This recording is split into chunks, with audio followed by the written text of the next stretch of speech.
ছত্তীশগড়ৰ ৰায়পুৰ ইণ্টাৰনেশ্যনেল এয়াৰপৰ্টত চেকিঙৰ সময়ত CISFে এজন ব্যক্তিৰ বেগ দেখা পালে আৰু সেই ব্যক্তিজনক ৰখাই থলে।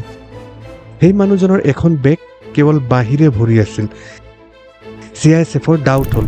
তেওঁলোকে ভাবিলে যে ইমানবোৰ বাঁহী লৈ মানুহজন গৈ ক'ত আছে। মানুহজনক সুধিলে, তুমি বাঁহী বজাব জানানে? ইমানখিনি বাঁহী লৈ যে তুমি ঘূৰি আছা। মানুহজনে যেতিয়া জানো বুলি ক'লে তেতিয়া তেওঁলোকে মানুহজনক বজাই দেখাবলৈ ৰিকুৱেষ্ট কৰিলে। আৰু যেতিয়াই মানুহজনে বাঁহী বজোৱা ষ্টাৰ্ট কৰিলে তেতিয়া গোটেই পৰিৱেশটোৱেই চেঞ্জ হৈ গ'ল।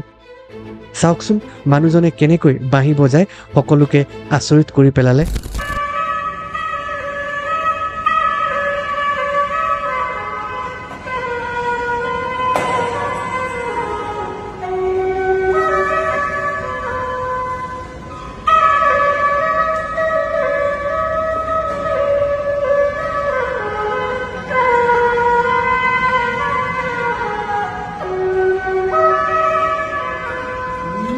Oh